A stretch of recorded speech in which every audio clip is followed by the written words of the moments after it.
welcome to the fourth day.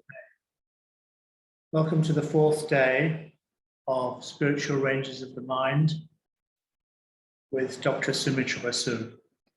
Before we start, let's have a moment's silence. Thank you.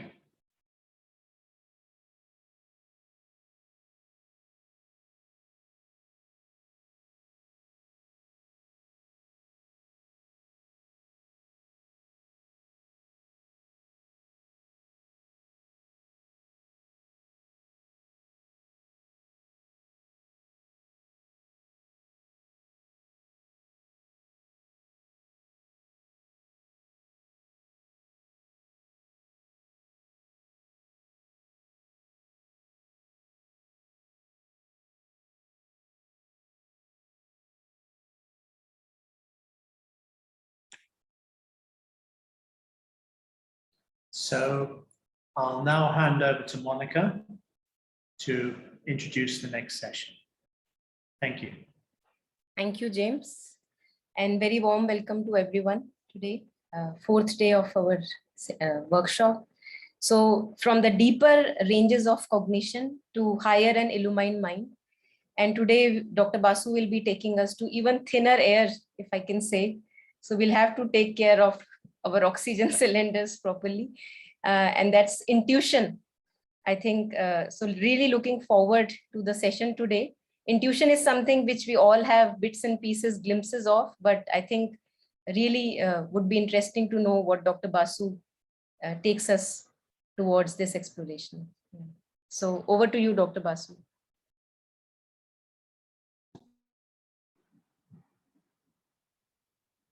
Thank you, Monica, and thank you, James.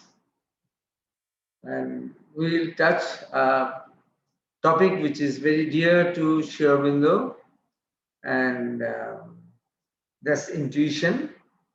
Intuition is something which was always there. Only Sri Aurobindo has elaborated it in a greater way and has given us an inkling of what a true spiritual or higher intuition is. Because ordinarily we are accustomed to some or other fragmentary experience of intuition. Sometimes it comes as flashes. You know that you are looking for a word in a dictionary and you open the dictionary and the word comes out immediately. So it's not just an accident. It was just for a microsecond that your concentration was appropriate for the intuition to get linked up with the reality. But then these are very rare experiences. But this happens. All of us experience something or the other. We have intuitive insights. Something tells us not to move or not to go out. And then we don't go out and then accident is averted. Or small incidents like that, small things like that in our lives, all of us face at one time or the other. Now, I was telling you that the other day that at one time, intuition was made available to us as a faculty in a greater way spontaneously. And now we have to bring it in very consciously. You see, spontaneously, why? There was a time when we had to give names to all the different flowers and plants and what you call the natural things, our rivers, and they got so beautiful names. And the beautiful names you have in the Mahabharata and the Ramayana, the names that are in consonance with the things that are named. You see that the vibration of the names match with the vibration of the object's name. And it is such a beautiful thing. Do you think that it was done rationally, logically? It is not possible. Today, when we have a child, then we go on searching in Google to find out a name which will be suitable for our child. So it's like that, but that time you can understand that classical names that were given in our ancient texts, in our ancient times, that it came because there was a lot of intuition that was available. Afterwards, that intuition had to recede. That intuition that was available had to recede because in the mass of humanity, reason had to grow up. Because unless rationality developed, we would have become immersed in superstitions. So rationality had to develop. And after rationality has developed to an extent which we see today, which is, of course, I will say, the culmination of the reasoning mind, which you have come today. Now, intuition has to be brought back consciously. What was available in a mass scale spontaneously is not now there. So we have to consciously cultivate it. But of course, as I told you the other day, that all these higher planes that we want to achieve and we want to ascend, they also descend. And this descent of the higher planes, they also have their effects on us. So all things are, actually things are very complicated. But we'll try to see and understand intuition and in Sri Aurobindo's slide, especially as Sri Aurobindo said, which will be the last slide we will be showing, that the next stage will be the age of intuition. As today it is the age of reason. Sri Aurobindo in the East and Bergson in the West, they both of them had envisaged that would be an age of intuition, that will be supplementing the current age of reason. So that is very important. And it's not that only for the sake of intuition, but there is a greater role to play. Intuition will have also a greater role to play for the future or for the future models of human being that will come in evolution.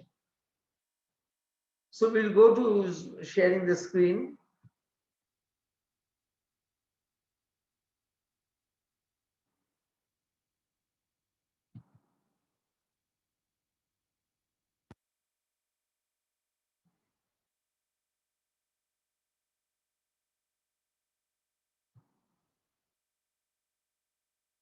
Now, when we talk about intuition, what does psychology consider intuition to be?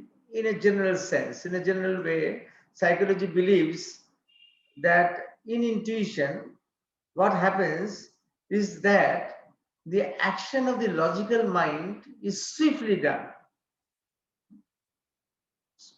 Not fully conscious, not fully in conscious awareness, it might be half consciously, it might be subconsciously, but without worked out by reason. So something is being worked out without reason, and it is done very swiftly.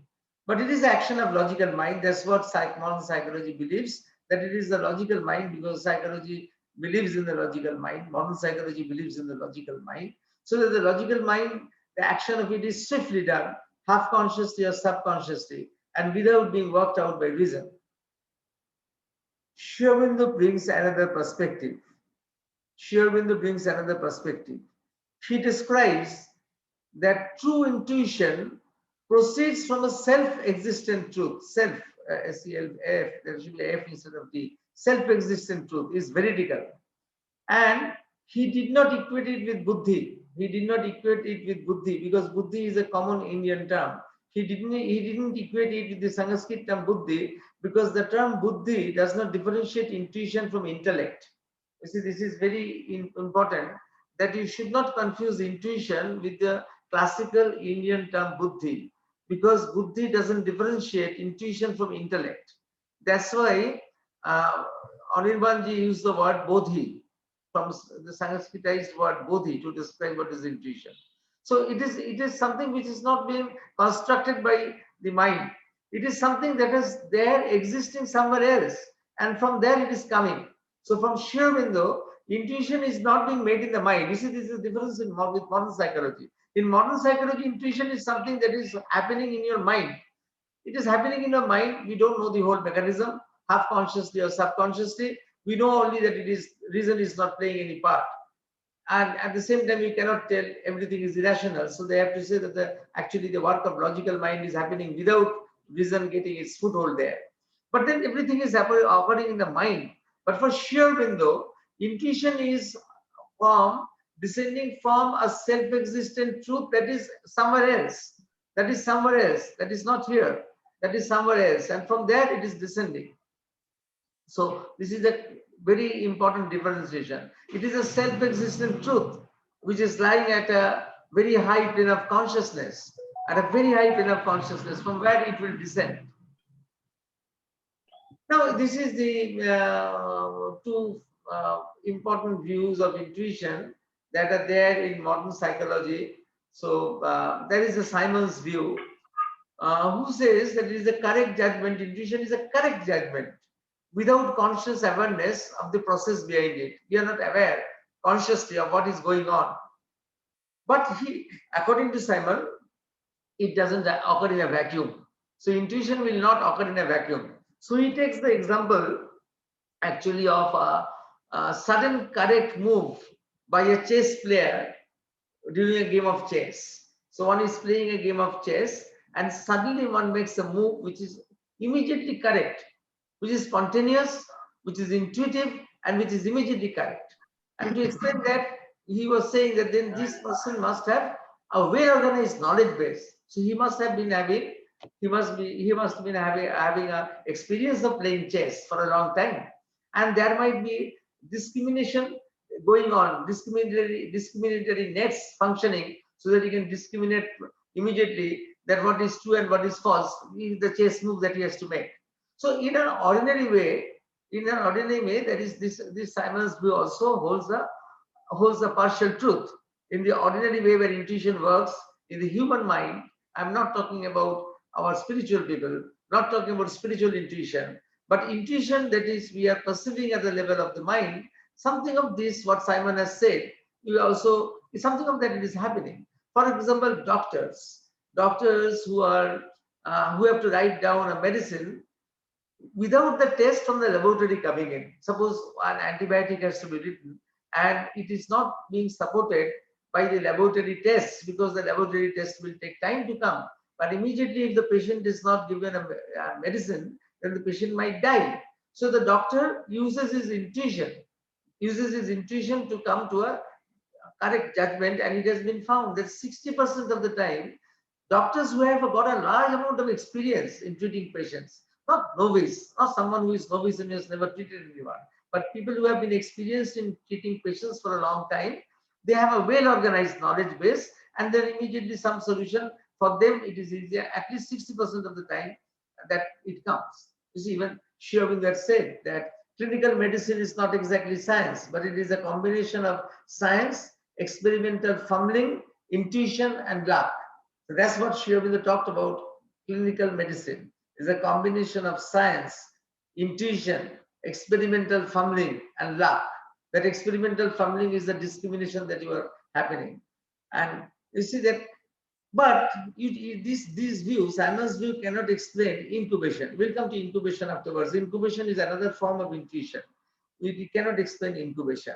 But there is another Vaughan's view who is coming from a deeper psychoanalytic school, and he has shown that there are in intuition you get cues from an unconscious which is beyond your reason, and to go to that unconscious you have to go beyond your ego. So you have to actually transcend your ego, that means transcend your immediate individual uniqueness which is centered around the ego. Not the uniqueness that is centered around your soul, but the uniqueness that is centered around your ego. You have to transcend that. Then only you can access a knowledge base which is already there in the unconscious, or in the collective unconscious, or in the collective consciousness, whatever you call, or in the cosmic consciousness, whatever name you can call. Something is there, and you can have an access to it. And to have an access to it, you have to just transcend your ego-bound personality.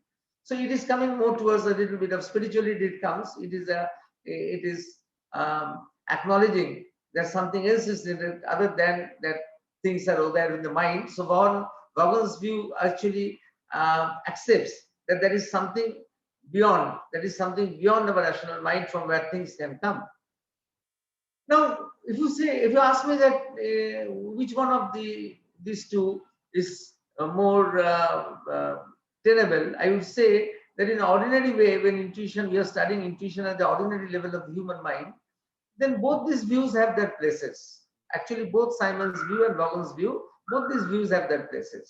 It's not that one is exclusive and the other is less important. It's not like that. Both have their places. If you see, when we come to Sri Aurobindo, you see that Sri Aurobindo gives credence to all these things, and then he moves beyond.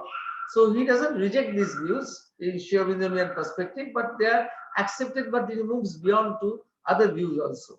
So because in Sri Aurobindo studies intuition at different levels of consciousness. At one level of consciousness, we want to study the process, then we have to come to Simon's and Vaughan's view, but at the other level, we have to go to some other perspective. Now, incubation is something which you are, all of us who are accustomed to have in some part of our life. You have a problem and a solution doesn't happen. You have a problem and a solution doesn't, you don't get a solution. Then you forget about it. You leave it aside. After some days, suddenly you find a solution. You see, immediately the solution will not come.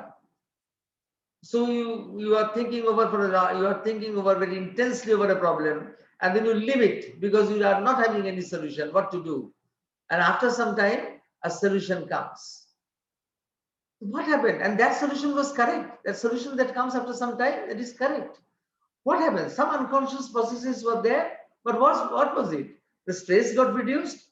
There was selective forgetting, or certain part of a different way of discrimination. You forget things which are not necessary, or you forget selectively things which will stand in the way of the correct answer, something like that. But many experiments in controlled settings have been done, but no clue was found. You see that to find out how incubation occurs, many experiments in controlled settings have been done, but never any clue has been found. So this is interesting. We don't know how incubation occurs. But if you remember in your life, at least twice, thrice, or 4 times, or 5 times in your life, it has happened that you are struggling with something, and after a few days, the solution came. So that is also a type of intuition, which is called incubation. The classical examples of intuition, we have intuition in our personal lives. We have the classical examples of intuition which has ruled the world. You can say, I will say that as a psychiatrist, for me, that's very important. Sarpagandha, Rolfia serpentina. Up to 1956, till chlorpromazine was discovered, it was the only correct drug for schizophrenia, and it was the only correct drug for any psychiatric condition. Only first drug for psychiatric condition was manufactured in 1950s. Before that, throughout history, throughout antiquity, throughout the world, there was only one drug, and this drug was Rolfia serpentina or Sarpagandha, and that was given to schizophrenics, and actually people got well. And in Ayurveda, we have excellent descriptions of schizophrenia. In Ayurveda, you have a very excellent description of schizophrenia and what importance it was given. Because if you see that the science of medicine came from Prajapita Brahma to Indra, and from Indra to the Ashwin twins, and from the Ashwin twins to the great rishis. And of the 3 things that the great rishis were given, given advice or given was shown the truth, one of them was protection from insanity. Protection from insanity. So that was there from the very beginning. So Rolfia serpentina, it's not surprising that these were distributed in temples. That's why in Tamil Nadu you have got in near Kumbakonam, in Tiruvirai Madudu, you have got that very famous Shiva temple, where for hundreds of years schizophrenic patients have been taken and still taken there to do parikramas, and they were naturally. It was there in the Shiva temple. You see why in a Shiva temple? Because the sadhus were distributing the Sarpagandha, because the Ayurvedic physicians, they were also sannyasis, and they were distributing the Sarpagandha in the Shiva temples. And why in the Shiva temple? Because Lord Shiva is open to everybody. You see who are the consorts of Lord Shiva, all the accompaniments of Lord Shiva, all the vagabonds and all the marginal people and the borderline people. So they are all the ghosts and all the odd people, the odd men out. They are there surrounding Lord Shiva, which shows that Shiva is for everybody. And therefore there was no inhibition in giving Rolfia serpentina or Sarpagandha in a Shiva temple. Very interesting. That's why it was given. And then this very interesting thing, which Sri Aurobindo himself had commented, that about these 3 types of fire that was described in the Rig Veda, about the ordinary fire, and the Vaidyutik Agni, about the electricity, and the Shaurya Agni, which is nuclear fission. So intuitively they knew the difference between the ordinary fire, electricity, and nuclear fission. Though it is only in 1930s we see that nuclear fission, we understand what it is, what is its meaning. In 1926, Sri Aurobindo had said that the secrets will now be unraveled of this 3rd type of fire. In 1927, sometime in 1926, Sri Aurobindo had commented that now the secret will be unveiled, and in 1930s it was unveiled. And then you have the famous right hand and the left hand faculties which were described in Tantra. The right hand and left hand faculties, the Bam Marga and the Dakshin Marga, and it is absolutely correctly corresponding to the right hemispheric function and the left hemispheric function. You know that we know now we have in the brain functionally we have two hemispheres. Structurally they are what you call it appears that there are two lobes on two sides, but functionally they are having some uniqueness. So it is the right lobe which is more creative, which is synthetic, which is intuitive. The left lobe which is pragmatic, which is more what you call reality oriented. And we need to have a synthesis of the two. We need to have a synthesis of the two, the right hand and the left hand, and the right brain and the left brain. So many what you call work on the laterality of brain functioning we find everywhere.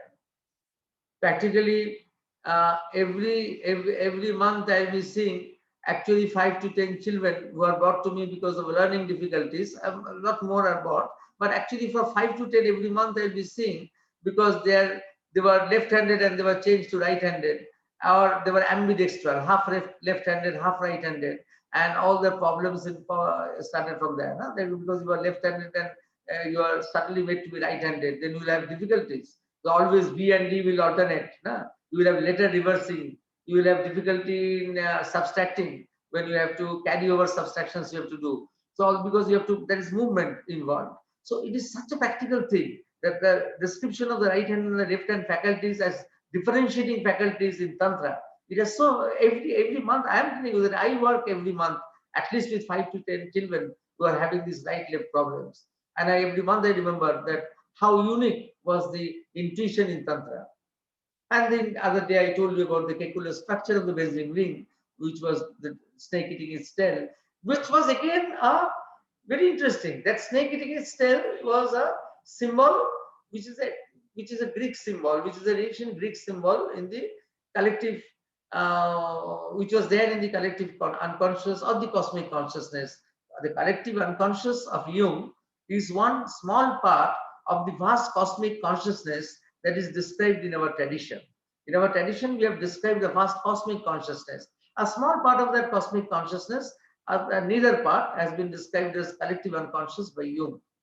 Now, this is interesting because if you see Kekule's structure of Benzene ring, how do you explain? Do you explain by do you explain by Simon, or do you explain by Vaughan? How do you explain it? See, if you believe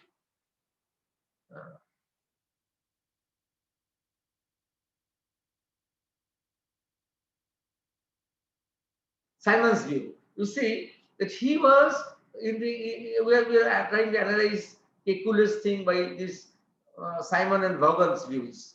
You see, Kekule saw this dream, and immediately he at night, at the middle of night, he got up and he built the structure of the hexagonal structure of the Benzene ring. Now, you can say that he was working for a long time to build a structure for the Benzene ring. He was actually working for a long time. So you can say that he was having a well-organized knowledge base.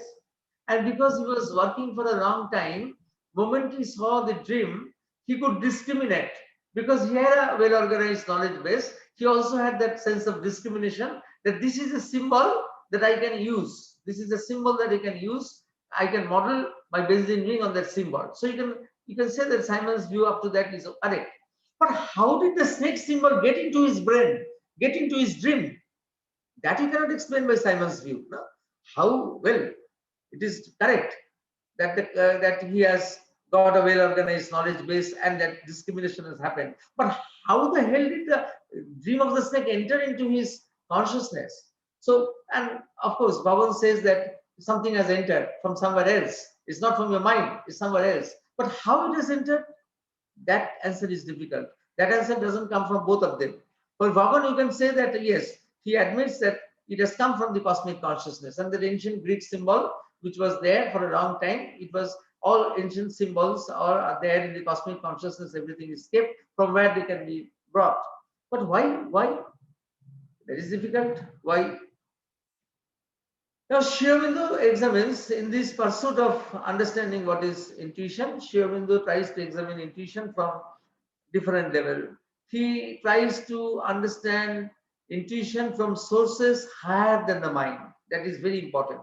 Otherwise, you will not understand that how this dream of that snake eating its tail, how it entered into his head, Kekule's dream. How it entered into Kekule's dream. It just came marching into Kekule's dream. How it happened. And then Sri Aurobindo examines also the experiences at the level of mind and representation below the level of mind in animals who are below the human cognitive consciousness, where intuition is present as instincts. Because unless you know the whole gamut of the phenomena, that how the trajectory travels from the instinct to the higher intuition, or from the higher intuition to the instincts below, then you cannot have the full view of the whole phenomenon that is happening. So Sri Aurobindo examines it at 3 different levels: from the level below the mind in instincts, at the level of the human mind where things get diluted, and from sources above the mind, from where it originates. You see, from where things originate. In doing that, Sri Aurobindo comes to describes 4 types of, or what you call 4 types of phenomena that happen when you are dealing with the sources above the human mind, from where things are coming. So first he says that the first important thing is the truth touch, or suggestive intuition, a flash or suggestion or idea, a sort of bright memory of some truth. So something flashes, some suggestion or some idea comes. This is not something uncommon. In your personal lives, you will find that at times in your life, you had this kind of experience when something just touched you. Might be something gave a flash in the morning that today you can have fever. No. Might be something like that, very gross like that. It's not always that intuition is bringing in very high things. It can bring very ordinary things, but important for your personal life. So something in a flash can tell you, an idea can come that today if you should be cautious and you should not catch cold, and then you go out and then you have caught a cold. You have taken a chilled drink and you have caught a cold. Or you have just seen an accident, you have seen an accident in a dream, and then afterwards actually an accident happened in your car. So this is not uncommon. This is not an uncommon thing. It can happen, but it comes as flashes. It doesn't stay for a long time. This is very important, that something that comes from very high above. This is what Monica was saying in the beginning, that intuition, our experience of intuition, that it comes in fragments, in flashes. It comes as a flash. It comes just as a flash, something. And then you have to work out on that. You see, you have to work out on that. And to work out on that, what do you need? You need to have intuitive discrimination. Now, Sri Aurobindo gave great importance to intuitive discrimination, so that you can place things in the proper perspective. Why Sri Aurobindo gave much importance to intuitive discrimination?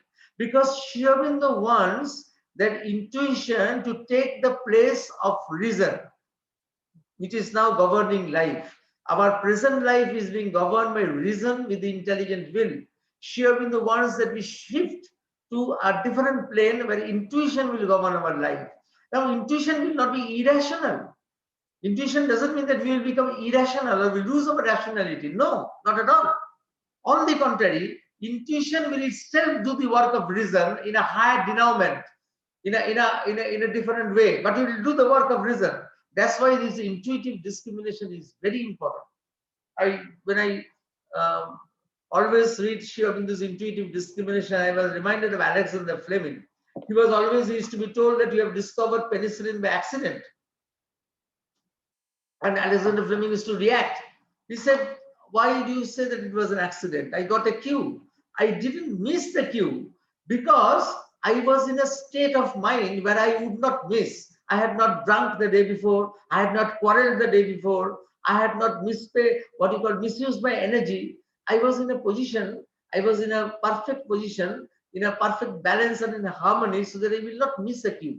This is something which he used to always tell. Alexander Fleming, because of his penicillin and his discovery of his antibiotic, the world has been saved from so many catastrophes. And that labeling as pure accident was always protested by him. You see that otherwise you cannot discriminate. So that to discriminate, you have to prepare yourself. You have to prepare yourself so that you can discriminate. So if something comes as a flash, and you know that the flash is important, and that flash has to be that suggestion that has been given, it has to be placed in the proper perspective. It has to be placed in the proper perspective. I think surely many of you will have experiences like this. Many of you will must have experiences like this.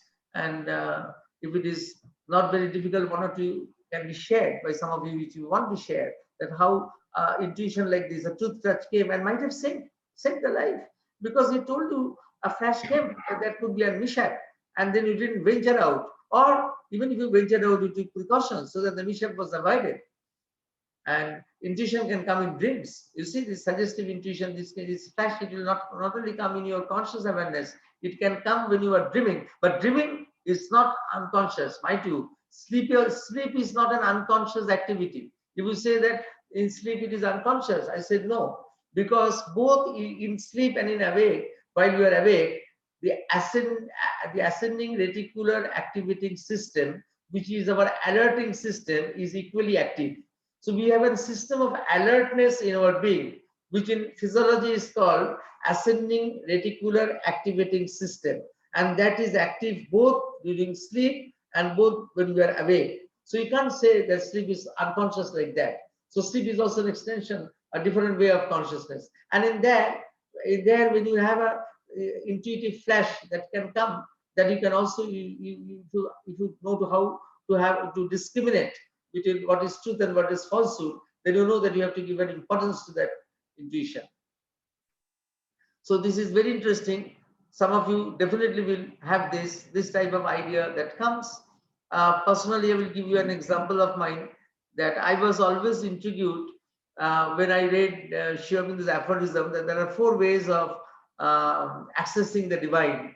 One is religion, one is occultism, one is devotion, one is intellectuality.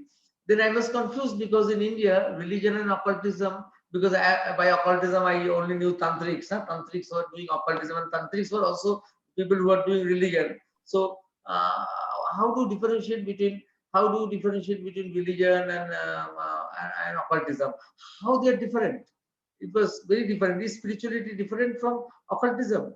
Then because in India it was very difficult to understand, because the tantrics were also great spiritual giants and they were also great occultists. So how do you differentiate between the two? I never found that answer, and I was always thinking of that.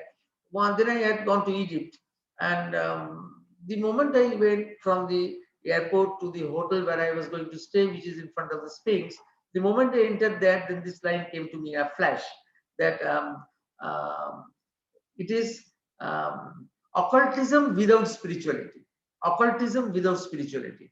And then I opened the Life Divine, where I saw Sri Aurobindo's reference to Egypt. And then I understood that the whole Egyptian, all the Egyptian things that were there, many of the things could be understood, because they were occult work. Of course, the way the mummies were preserved, the way many things were done there, you speak of very high level of occultism. But that occultism is different from our occultism here, because our occultism here in India is interspersed with spirituality. In Egypt, it is different. Spirituality is different. But you see that, because that flash came to me, then I could understand. Otherwise, I would have never have understood this. So like this, all of you, to each one of you, this kind of experiences have come. If you remember, recollect, and then you will see that in life, some of these have given you directions. Some of them have removed many doubts in your mind. Some of them have given you clarities. So all these types of experiences, they come to us. It's not that it's something very strange. So these are the first and second, and then Sri Aurobindo said these two go together. These two go together. Truth, touch, and intuitive discrimination. They have to move as a pair. It's not that one is occurring after the other. It's not that, but both have to function as a pair to be effective. And then the next two, he talks about inspiration. We talked about this on the second day, that when you have inspiration like the Anatavani and the mantras, no, that they came down by the rishis, the mantras came down, mantras that change the world, the mantras that are there because of mantras, that so many spiritual openings have come because of the mantras, or what has been given to Moses, Muhammad, and Prophet Muhammad, Nanak. No? They all have a truth hearing, so they are all heard in a way. We were discussing about Guru Nanak when he heard that sentence, there is no Hindu and there is no Muslim, and such a big thing he created, the synthesis of Islam and Vedanta, the deeper elements of Vedanta and Islam he synthesized. Only Sri Aurobindo said that he did it before his times. The world was not ready. So they made many things dogmatic out of his teachings. But actually it was a great thing. And personally, if you read Sri Aurobindo's explanation about Guru Nanak and then go to Guru Nanak's works and see, you'll be surprised to see that what kind of vision he had. And all things flowed only that from one sentence that he heard. There is no Hindu and there is no Muslim. Only from this one sentence, everything came out. All that flowed. And sometimes I feel that in our country, we have this communal problem. And to solve this communal problem, what are the things that we have to do? And one of the things is to acknowledge the past from the Guru Nanak, starting from Guru Nanak. Then only we can understand its true value and they understand the value of synthesis. So it was same with Prophet Muhammad, with Moses, all things that they heard. And this, what they heard, that was given out, that was the word that came out, and that because of that word, it is something what in India we call the message, the Vani that has come out. And we have, of course, in our Upanishads, in our Vedas, glorifying examples of these high mantras that have come from the supernal spheres and have molded humanity and have been inspiring us for ages and ages. So what a great thing. The inspiration has come from very, very high above. And once it has come and once it has consolidated, you see that it needed minds to be consolidated. And these minds were provided by people who were doing yoga, who are rishis. So they were not ordinary people. So they had also cultivated their receptacle. You need a receptacle to consolidate. No? And this receptacle was being formed by people who are doing sadhana and to a very serious extent. And still, these inspirations, these truth hearings, they are still standing the test of time. They are still standing the test of time. Civilizations rise and they have gone away. Empires rise and they get destroyed. Nations rise and they get dissolved. Great conquerors, that ages come to an end. But the inspirations of the truth hearings, which the Vedic rishis, the Upanishadic seers, they heard, they still remain. They still remain. So this is such a big thing. And then the fourth one, Sri Aurobindo said, was revelation. Revelation or the pratyakha drishti. So direct revelation. A direct revelation, something is being revealed to you. Something it is being revealed to you. Something which is bringing out the very spirit and being and reality of the truth. And it is being part of the consciousness and the experience. It is becoming the part of the consciousness and experience. So like that of the Jesus Christ's vision of the heaven and earth, or the Buddha's vision of the void, or the Upanishad's vision of Ananda that is holding the whole creation, the whole manifestation. That is the value aspect of the manifestation. The answer why? Why is this manifestation? The scientists can guess about how this manifestation is occurring, and to some extent they can guess a little bit about why it happened, about when it happened, but why they cannot tell. And the Indian answer is that it is just for the sake of the bliss, it's just for the sake of pleasure, it's just for the sake of Ananda, and this Ananda is not dependent on any other secondary factor. It is not dependent upon any motivation. In fact, this is something we use in psychology. When we were first exposing Sri Aurobindo psychology to the West, and me and Matthias had gone to Oxford for the British Psychological Society program, and Dr. Matthias' whole program in that psychology association program was to explain how there can be a concept of motiveless bliss. What a great contribution it can be if psychology uses that. Because in psychology, everything is dependent on a motivation. Motivation in psychology is called an internal energizer. So there is a motivation to do everything. Behind everything, there is a motivation. In psychology, we always say that behind everything, there is a motivation. But this is what Dr. Matthias was trying to explain to people there, that that is a concept that is beyond motivation. There is an ananda, there is a bliss, there is a happiness that is beyond motivation. You see, you need not undergo any motivation to go to that. It just exists for its own sake. It is just holding the world, holding the universe. Such a great revelation, no? It was a great revelation. How would you explain it? It was revealed that it is Ananda that is holding the world. Ananda is the value aspect. If Sat is the existential aspect of Satchidananda, and Chit is the what we call the practical aspect of Satchidananda, the pragmatic aspect, the working out aspect, then the value aspect is provided by the Ananda. So this is a very interesting thing, that what has been revealed is not only relevant at one point in time. The revelation was such. All these revelations, if you see the great revelations, they are standing the test of time. They are standing the test of time. Now again, Shobita says, like the first two, truth touch and intuitive discrimination, they have to go together. This truth hearing and pratyaksha drishti, they have to also to go together. These two also, the second two also, they have to go together, to move together. And ultimately the four movements, the four things also, they come together to form the base or to explain the whole, what you call the phenomenon of the higher intuition that comes. So this is, Shobita is talking about the intuition at a very, very high level.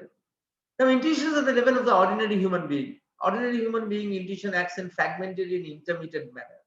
Gets mixed up with reason at the level of mind, and from the ignorance that is coming from the inconscience. Then there are pseudo intuitions, usually occur at the vital plane. So false intuitions you can be misguided by false intuitions. So at the level of the ordinary human being, you see, intuition acts in a fragmentary manner. That is why intuitive disciplines like astrology, 50% of the time, if it is true, 50% of the time it comes out to be not true. You see, because it gets diluted at the level of the mind. That's why afterwards Sri Aurobindo stopped using the word intuitive mind. He was always using the word intuition, because intuitive mind means people will confuse the higher intuition with the level of the mind in which you are working. So to avoid confusion, he used the word intuitive mind at first, but afterwards he started using only the word intuition, so that we don't confuse, because the mind will always dilute intuitions. And that is why any discipline like astrology, which is based on intuition, might be at times correct, but at times not correct, because you don't know how it will be diluted by reason. So at the level of the ordinary human being, you have to be very, very careful. Steady intuitions occur usually at the vital plane. Usually human relationships it occurs. In human relationship, people say, I have found my mate, my soul mate. We were born together for many lives, and then you live a happily married life, and then they undergo divorce after some time. You see, one had discovered one's soulmate, and then afterwards, it's a very common thing. Because the vital plane can come up with these pseudo intuitions, and you feel that you have got someone, you're going to expose everything, and afterwards you will feel betrayed. So that is a very, very practical thing that happens. The pseudo intuition is a very practical thing. Then instinct, which is at the lower end of the evolutionary scale, the instinct of the animals, as we were discussing that day, the bee knows instinctively that it has to make its beehive. The ant knows that one has to make the ant hill, and even below that, below the human beings, the electron knows it has to rotate. Electrons are, if they decide, they will not rotate. So a different kind of mechanical intuition also offers, instinct also there. You don't talk about it instinct, because something else, but still it is something below even the what you call, below even the animal kingdom. There is something also going on there. Otherwise, the laws of physics and chemistry would not have been made if something was not there. Something was not happening always in the same way. So it is a mechanical and automatic and limited to some restricted utility. It will blunder beyond a set limit. You see, the instinct of the animals, it will run it beyond the set limit. So that is the difference between our intuition and the instinct, which is the same thing down below at the level of the animals. It has become instinct, and still below that, it has become a mechanical movement, something like that in the electron, whatever name nomenclature you can give. Now, Sri Aurobindo gives classically 4 different ways of developing intuition. So afterwards, if you have time for 5 to 6 minutes, we can practice something which is involving two of the ways, the 4 different ways of developing intuition. He is saying free the mind from habitual thoughts so that intuitive flashes are not distorted. You see, main reason, you see, for silencing the mind when you are wanting to develop intuition. Of course, for silencing the mind, you can want for something else also. You can want to silence your mind to absorb the nirvana or absorb the great void or go into something else. That's a different thing. But when you are wanting to develop your intuition, at that time, silencing the mind means freeing the mind from habitual thoughts so that the intuitive flashes are not distorted. If that always our mind is circulating with habitual thought patterns, everyday thoughts, trivial thoughts. So all these things are all going on and on and on and on. Inside our mind, always our habitual thoughts go on. Whether I have charged my mobile correctly, whether I have locked my door properly, whether I have put up the gas properly when I came home, whether my child has returned home safely from school and all these things. They go on rotating. So if the habitual thoughts go on, the intuitive flashes will get distorted. You can't give place to them. Then there is another interesting thing which Sri Aurobindo says, the habitual thoughts recur. And one of the reasons why habitual thoughts recur is because our personal willpower has preferences.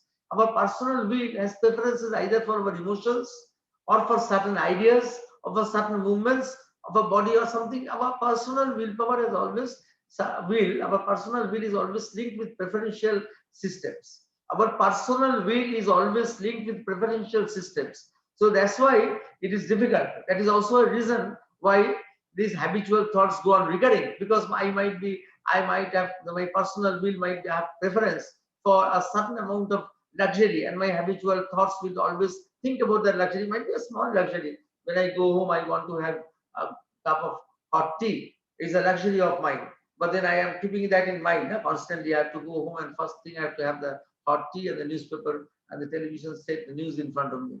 It's something that you are accustomed to it every day. So it's a personal will is always hooked to something or the other, which is allowing the habitual thoughts to recur. You see, Sri Aurobindo is talking like an expert clinical psychologist. And then he says that what is the solution? There are 3 solutions. The first solution is keep the personal will in abeyance. Keep it aside. It doesn't work. It can work temporarily. It doesn't work for a long time. It is not sustainable. You keep your personal will separate. After some time, you will not be able to keep it because the inconscience is there. It will draw in all your old things. The other is, which in Indian spirituality was advocated, eliminate the personal will. Eliminate it. Eliminate the personal will. Do away with the personal will. So that your mind has become just a passive recipient of knowledge that is coming from above. It is going to passively receive all knowledge that is coming from above. So when it is passive, then it is good. It is a very great experience that you are passively receiving everything. You have abdicated your personal will. But then it doesn't serve Sri Aurobindo's integral purpose. Sri Aurobindo's purpose is to dynamize the divine in life. And to make the divine dynamic in life, you have to develop all your faculties. You have to develop your discriminating faculties also. So you cannot eliminate your will. So for Sri Aurobindo says that your will can be linked up with the universal will. So it becomes not a personal will, but an universalized will. And that is the need of integrality. The integral approach needs. The integral approach needs an universalized will. So that is what Sri Aurobindo is wanting to say, that in our integral yoga, instead of sacrificing the will, personal will, or doing it away, you can't do it away, because if you want to do something with consciousness, you have to have the force inside the consciousness to realize what you want to do. So the best thing is that you link your individual will with the universal will. So you see that silencing the mind has two perspectives. On one hand, you have to make your mind free from habitual thoughts, and secondly, you have to link your individual will with the universal will. So these two things go together. Silencing the mind is not just stopping to think. It's not just stopping to think. It is a very active process. Silencing the mind is a very active process, where you have to actively dissociate yourself from all your habitual thoughts and then link your individual will with the universal will. That is called silencing the mind. It's not just making your mind passive and empty. I will not think anything. Everything will be done for me. Of course, good. That is something that you can do. But that doesn't bring integrality. That is not doing justice to Sri Aurobindo's vision. Then the way of bhakti. Second is the way of bhakti. The way of bhakti, the indwelling self of Purusha, because the psychic being or the indwelling self is also an intuitive self. It leads to an luminous intuition. This is a very beautiful thing, that when you go inside, the psychic touches you. When the psychic touches you, you touch the psychic deep within. But actually, it is the psychic who reveals itself to you, and then that psychic actually, what the guidance that gives you is an intuitive guidance. So if you stand in front of Sri Aurobindo Samadhi, Mother's Samadhi, and something it has struck you for the first time, you're standing there, and something deep within your psychic being a response, and then you know that it is because it is an intuitive being, and it attracts you to the Samadhi, and then you know that attraction is genuine, that you are being pulled towards Sri Aurobindo and the Mother. And you see, that's psychic intuition. That's psychic intuition. That intuition that brings you to the truth. And that is why I told you that we in our ashram, we don't need any initiation or diksha as is needed by others, because the psychic being itself can choose what is truth and what is false. It is intuitive. You have to be just receptive to at the deepest core of your heart, that something is there. You have just be receptive to it. That itself will do the work of discriminating the truth and falsehood, and bringing you and showing you what is the right path, because you might be muddled that which path to follow. You have been exposed, you have been going to different ashrams, and you are wanting to find a spiritual shelter, and then suddenly in front of the Samadhi, your psychic being then tells you and gives you the correct guidance that you have come to the right place. But the problem is that the psychic being has to work through our instruments, and the instruments of our mind, body, our vital, and these instruments have to be perfected, which will take a long time. So that's why the intuition can get limited. That intuition, it comes as a spark, as a psychic being, the way of bhakti. We have to develop it, but then we have to develop other instruments also. You see, at the same time, it's not enough that we have a psychic experience. You have to develop your whole personality, so that the instruments are purified and the instruments can do justice to the psychic being inside. So this is one way. The third way is rising to a cognitive source beyond the mind, lifting your center of cognition beyond the mind. So we will try to do it for 5 to 6 minutes after we have a break. And just before we have a question and answer session, we'll just try to do it for a few minutes.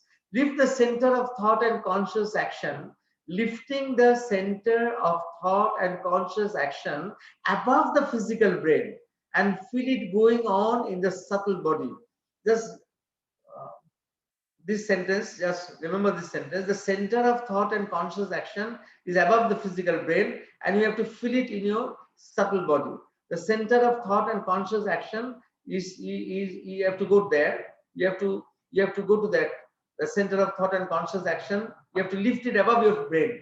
So above your physical brain, the center of your consciousness has to be lifted, and from there you have to feel that it is going in your subtle body.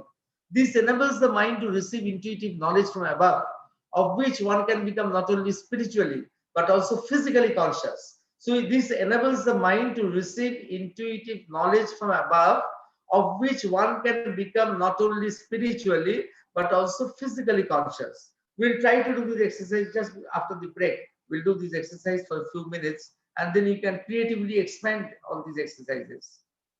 And if we can feel ourselves think, you see what will happen. This is to continue from the before, is a continuation of this rising to the cognitive source beyond the mind. If we can feel ourselves thinking no longer with the brain, but from above and outside the head in the subtle body, you are not thinking with the brain. You are thinking from high above, something your thought is occurring above your brain, above and outside your head in a subtle body. Then this is a sign of release from habitual thought patterns. This we can practice, that we are trying to think from above our head. When we try to place our concentration above our head, then we can be released from our habitual thought patterns. The lower movements must still come because you have to stay in the world, but it is then found easier to arrive at a swift and subtle discrimination, because the lower movements can still come to disturb, but then you know how to discriminate. It will be easier to discard rapidly the higher planes and call down their power. So the last paragraph is a direct quotation from Sri Aurobindo. The lower movements must still come, but because being practical in the world, you have the lower thoughts hooked to the reality that will come. But then if you are stationed above, you can discriminate easily, and you can discriminate that between the higher planes and the lower thoughts, between something that is coming from high up, or the higher planes from where you are acting, and the lower thoughts or the lower movements. You can discriminate. So this is an advantage if you can do that. And then transformation of the intellect.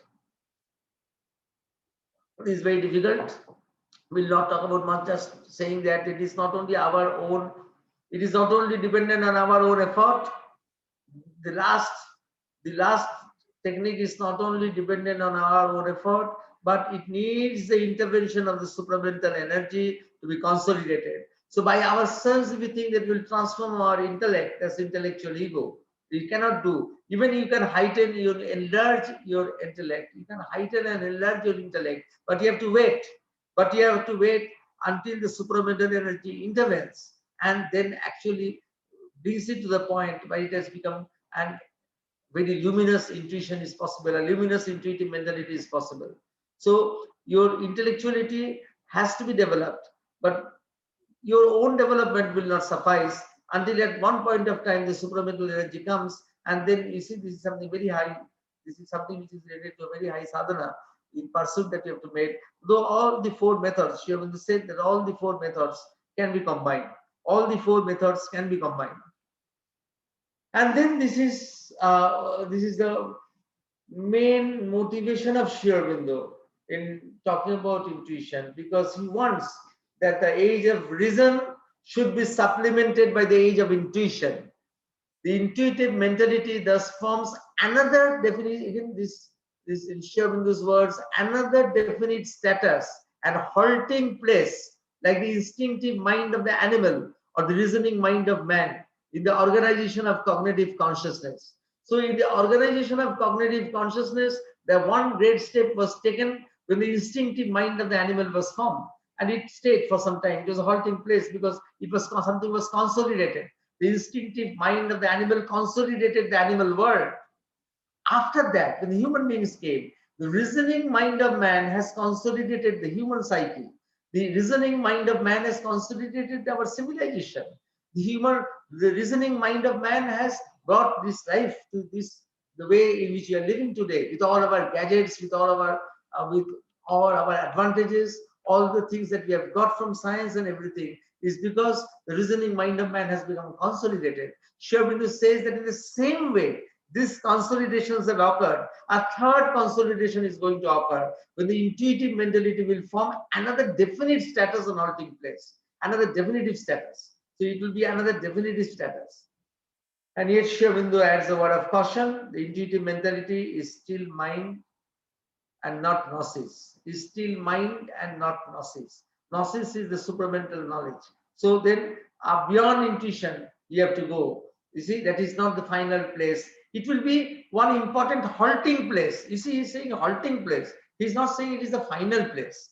He's saying it is another halting place. If the instinctive mind of the animal was one halting place, reasoning mind of man is another halting place, the intuitive mentality will be another halting place.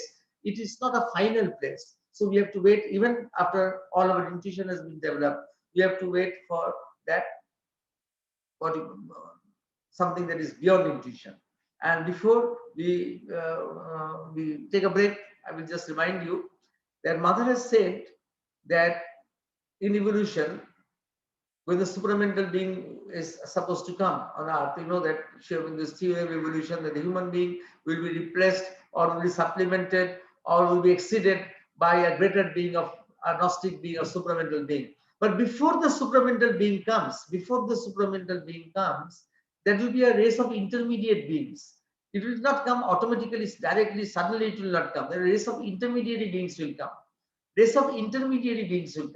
In this last chapter of the part 1 of Life Divine, Sri Aurobindo gives a hint of what these intermediary beings will be. And then he says, one intermediary being will be an intuitive being. So cultivating our intuition is preparing ourselves to go towards the intuitive being which Mother has envisaged as to be the intermediate beings before the supermind comes. So it is a great thing. When we will be considering or working on our intuition, then we are contributing to one great cause.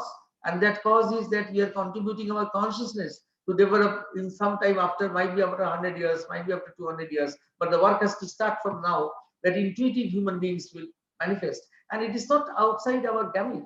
It is not outside our power. No? We can cultivate it. It's not outside our reach. It's not like that. It's something where we can start working on.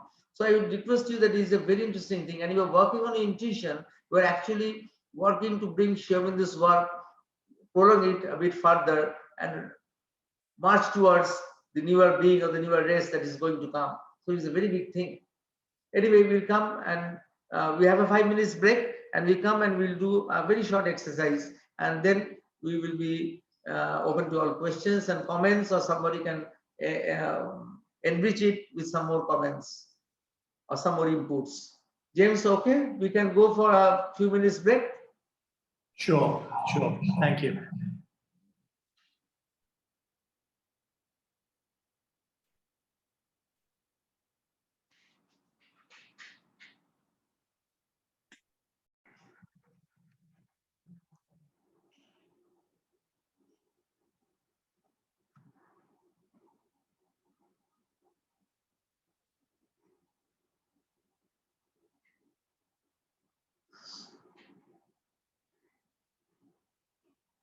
So we'll start. Should we start? Let's start, yes. Yes.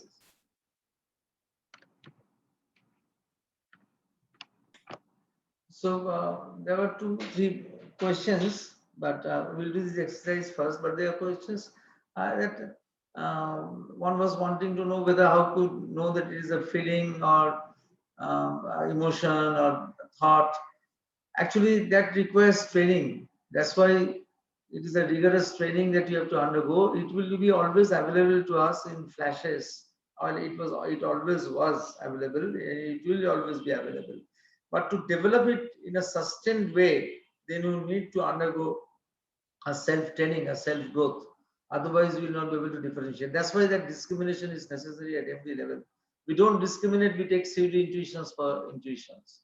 So one has to learn how to do it, and there is no shortcut for it. It is something you have to know, you have to learn it, and it will take several years before you can start making gradually more and more be receptive to intuitive suggestions that come to you. At the first, I would say that train yourself so that you're discriminating power. If something comes to you, you should be able to discriminate and know what is false and what is true. Otherwise, it will be like that very common experience of people finding their soulmates and then going for divorce. So we'll do this exercise where I request you to be silent and just follow the instructions that I am giving. Just visualize what I am saying. So just be silent, sit relaxed, and just try to visualize what I am saying. The first thing we'll try to make our mind silent. Many of you who are doing meditation regularly would be very comfortable with this, because you will be practicing this anyhow. Many of you practice this, making your mind silent. So if you are practicing it, is very good. So come to a poise of silence inside you. And for some of you who are not accustomed to make your mind silent, or even if you want to make your mind silent, you always find that you are very active in your mind. You are extremely intellectual and very active and full of ideas. You see, people like them often find it difficult to make their mind silent, not because they don't have the capacity, but because they have too many ideas inside their head and they are very strongly intellectual. Then it is difficult to make the mind silent. So, if that is so, for everyone you can do, but especially for those who find it difficult, you can follow this visualization exercise. That consider that your mind is a house that is empty and locked, a house that is empty and locked, a house that is empty and locked. Visitors are coming from all sides, visitors in the form of thoughts, but they can't enter a locked house, and so they're encircling the house of your mind and they're passing away. Your mind has become silent, absolutely silent. Your mind has become silent, absolutely silent. Your mind has become silent and empty, silent and peaceful. Thoughts are not coming because your mind is like a locked house and nobody can enter a locked house. So the thoughts are visitors who are coming there and can't enter the locked house of your mind, and they're encircling the house of your mind and they're gradually passing away. And your mind has become silent, absolutely silent. Your mind has become absolutely silent. Your mind has become absolutely silent. And when your mind has become silent, lift that part of your mind where all your thinking goes on, lift it above your head, lift it above your skull, lift it above your brain by a few inches, might be more than a few inches. Just lift, just visualize that you are lifting your mind where all your thought occurs or your cognitive activity occurs. You are lifting it above your head, above your skull, above your physical brain. You are lifting it above, you're lifting it above, might be a few inches, might be more than a few inches. And when you have lifted it above, when you have lifted it above, it has become spread out, wide, wide, infinite, endless. It has spread out there like a huge sheet of consciousness, a huge sheet of water, or a huge sheet of glass, whatever may be convenient to you to conceive. If the image goes away, bring it again, that you had made your mind silent, absolutely silent. And then you had raised your mind where your thinking occurs by a few inches or more above your head, above your brain, above your skull. And when you have raised it up, it has spread out wide, wide, wide to infinity. It has spread out wide to infinity. It has spread out like a huge sheet of consciousness, or like a huge sheet of water, or a huge sheet of glass. It has spread out, whatever comes to you, whatever image comes to you, glass or water, or just plain ethereal consciousness that is spread out, out, out. And if the image goes away, bring it again, that your mind was silent, your mind had become silent, silent and silent. It had become silent and empty. Thoughts could not enter your mind. And once your mind had become silent, you had raised your mind from the skull, from your head, from your brain by a few inches.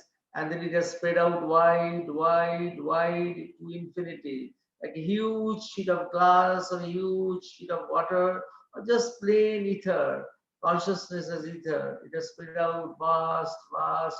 And when it has spread out in a vast way towards infinity, then from very high above, from more high above, from still higher above, that you see the droplets of light are coming, droplets of light, sparkling light, droplets of sparkling light are coming down, and they are dropping on that extended surface of your mind, which has been expanded above your head. They are dropping there and getting absorbed there. From very, very high above, you see the sparklings, drops of sparklings of light are coming down, drops of sparklings of light are coming down. Or if some of you are more comfortable with it, you can feel rays of light or fountains of light coming down from very high above. There may be droplets of light, there may be fountains of light that are coming down from very high above, and they're getting absorbed in the expanded surface of your mind, which was raised above your head, in the expanded surface of your mind that was being raised above your head. You can feel that those droplets are coming there and getting absorbed.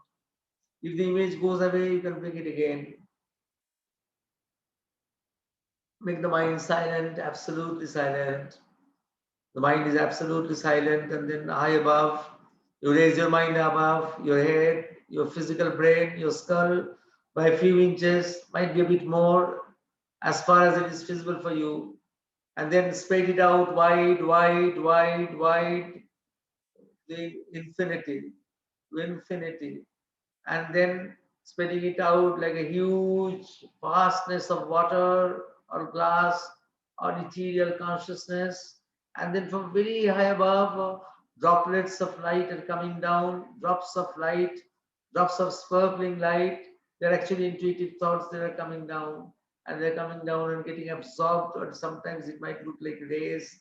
They're coming down, getting absorbed in the expanded surface of your mind, which has been extended beyond your physical brain. Just hold this image, and if it goes away, bring it again.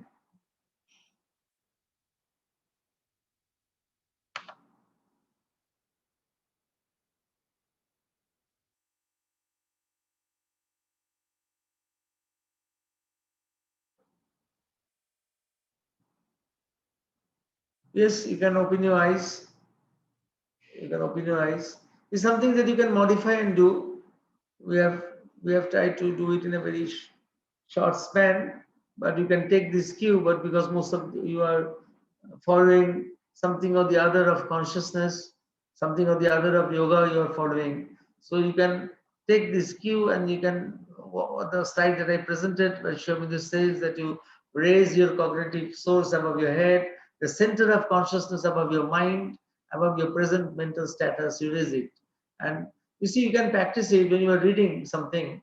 When you reading something, you are reading from one level with your eyes, from your mind, but you can just station yourself above your mind and try to read it from there. You see, you're reading with your eyes, it's all right, you're reading with your eyes, but your eyes are reading it and your mind is trying to understand it. But one page at least, you will not be able to do a lot, but one page of Savitri or one page, you can start doing this from today onwards. Or if you, one page or one paragraph, you try to read as if you're reading it from above your head, not from your head. Of course, you're using your eyes, but you are understanding it or trying to read it from above, or from a station that is above your head, not from your usual poise from where you read, but from a poise that is higher than your mind. You can start doing this. It's a very small exercise for 6 minutes. You can try every day. Few lines of Savitri or one paragraph of Savitri or one page of Mother's quotations. You can try just to go above your mind and try to read it from there. You see, it is very interesting, and it is something that can be done. It is a matter of practice. It can be done. All things are a matter of practice. All things can be done. So I would invite you, because we have less time today, if we have something to add, because intuition is something which everyone experiences. So some of you can have an experiential understanding of it, and someone can share, someone can add, or someone can ask anything. You can do that. We have a few minutes left.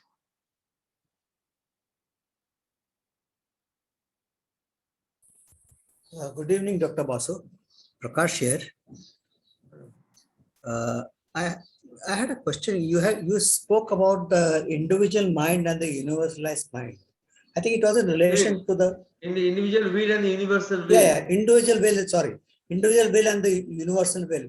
I think it was in relation to the silence method of approaching the intuition mind. So I would like to know, like, how can we link these two, the individual will to the universal will? Making the mind silent and linking the individual mind, because making the mind silent, of course, linking the two, there are two different movements, but they have to be they have to follow one after another. After some time they can be combined, where you are, when you are concentrating between your eyebrows, then you, in that space, You can aspire to link your individual will with the universal will or the divine will. So this is something that can be done. But if you are true, that immediately together with it, that at the same time when you are making your mind silent, at the same time you are working on your will, that is difficult. That cannot be done usually immediately. That cannot be done. So you have to practice on one hand, making the mind free from habitual thoughts, and the consolidation of that will come when you are also working after simultaneously that, or in the same way you are working on your space between your eyebrows and linking that space with the universal space or the universal consciousness, bringing the universal consciousness into that space. So these are two different movements, but one time they can be combined. But silencing the whole system requires both working on the consciousness and the will, because both of them together make the mind. Mind is not only made only of knowledge but also of will. So you have to work. So for generally you have to work in an ordinary way. If you tell that you have to work separately, but together they will make the movement consolidated.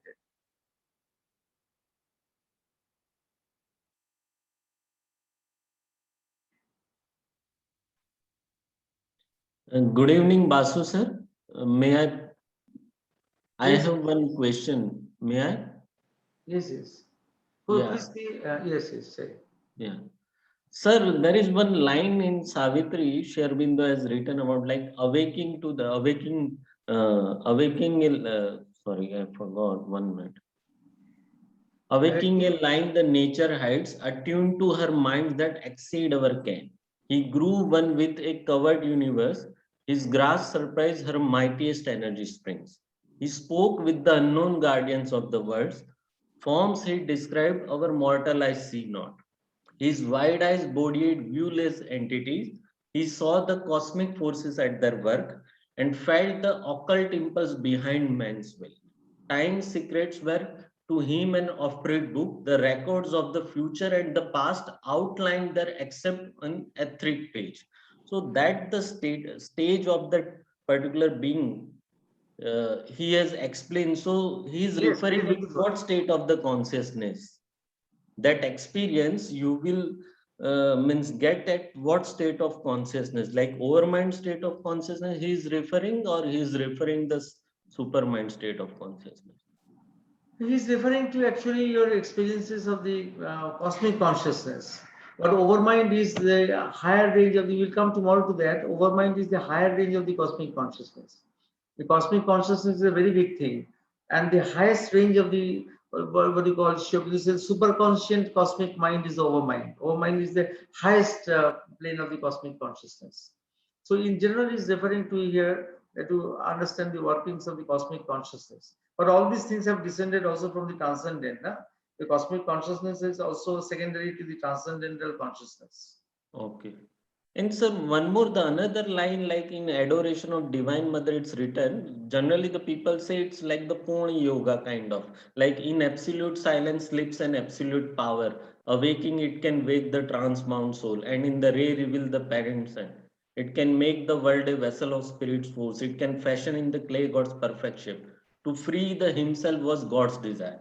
So that experience actually, he is referring at psychic level experience once your psychic is fully awakened and you realize the who means you realize the actually the you are the ansh of the Paramatma, that complete realization happen. So that experience he is explaining, or he is referring to the any state of consciousness like. Yeah, this is from Savitri something where you can come to many extensions of what is being said. Seed ideas, you can extend it. Of course, that you can extend it to what you are saying.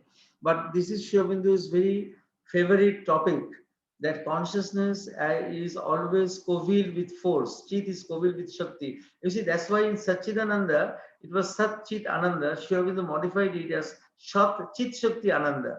A Shakti can be passive, it can be active. It can be it can remain in a passive state, in a dormant state, or it can remain in an active state. So without that Chit Shakti concept, these you cannot explain the whole manifestation. So that is what you are referring is one of Sri Aurobindo's key ideas, which he brings every time in many ways. And actually, it is the Chit Shakti, the embodiment of the Chit Shakti is the Divine Mother. The Mother is who? She is the embodiment of the. She's an embodiment of the Chit Shakti.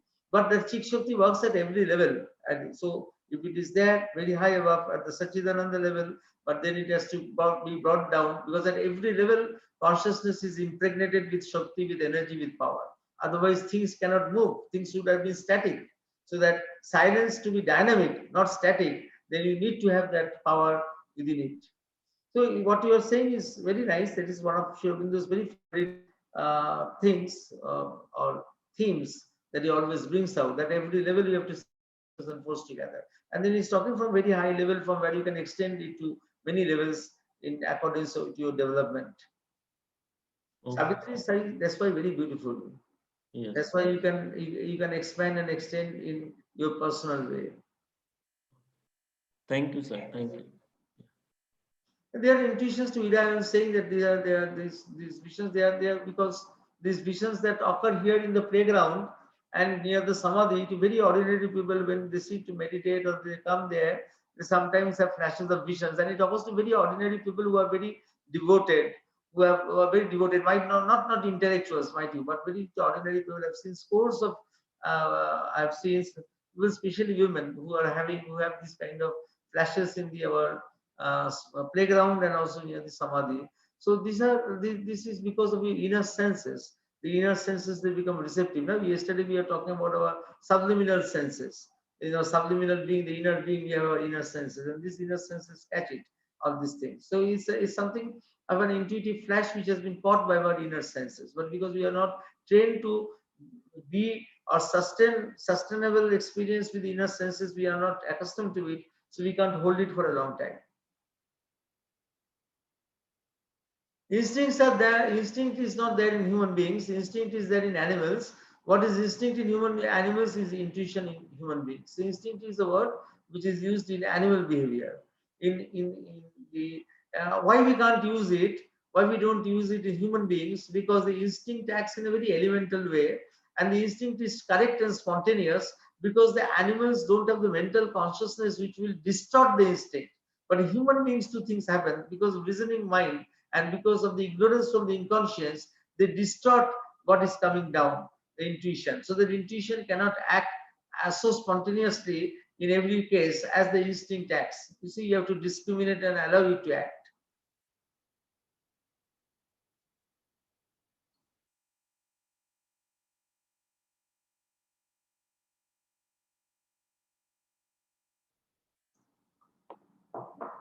Thank you for bearing, because we have been discussing very topics which are which can appear a bit boring also, because they are a bit, in a sense, certain heaviness is there in these topics. But what to do? Sri Aurobindo, they are very Sri Aurobindo's passionate things. So we also have to understand a bit.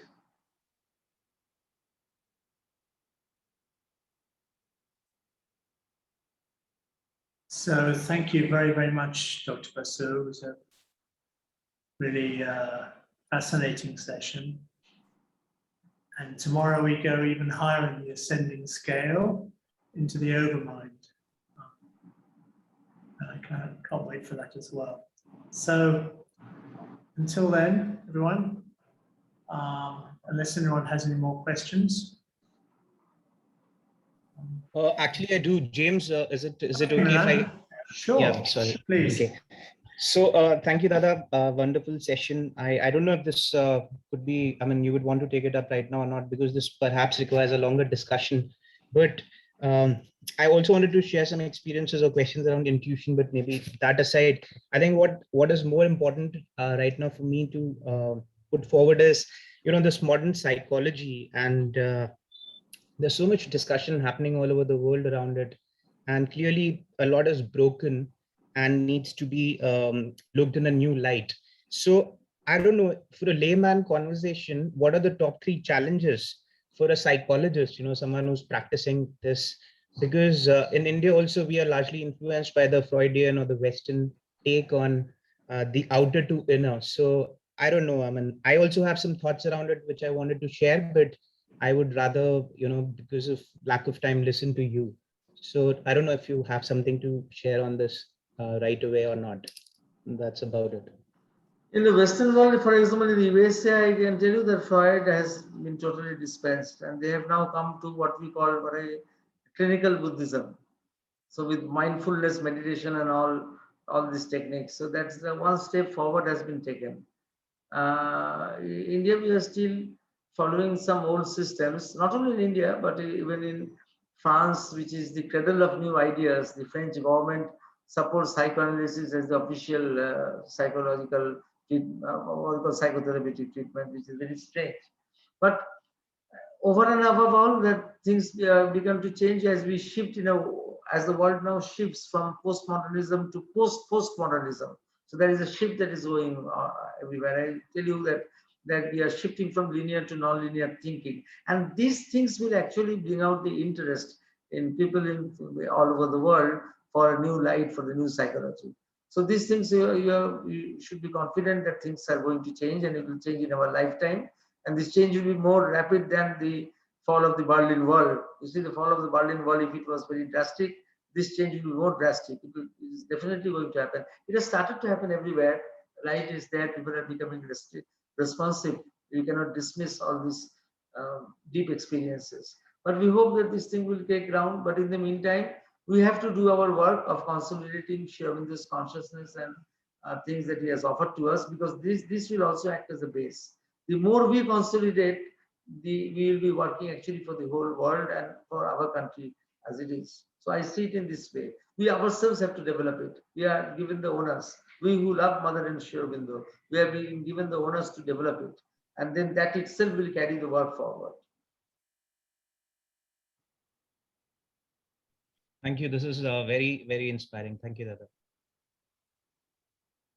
Absolutely, yeah.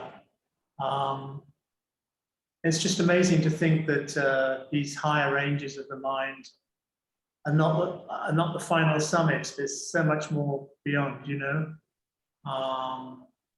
and next two sessions will experience that quite vividly, I feel. Okay, so thank you very much, Dr. Basu. Thank you very much, everyone, for participating in this session. And until then, tomorrow, 4 o'clock, I wish you all a good evening. Bye.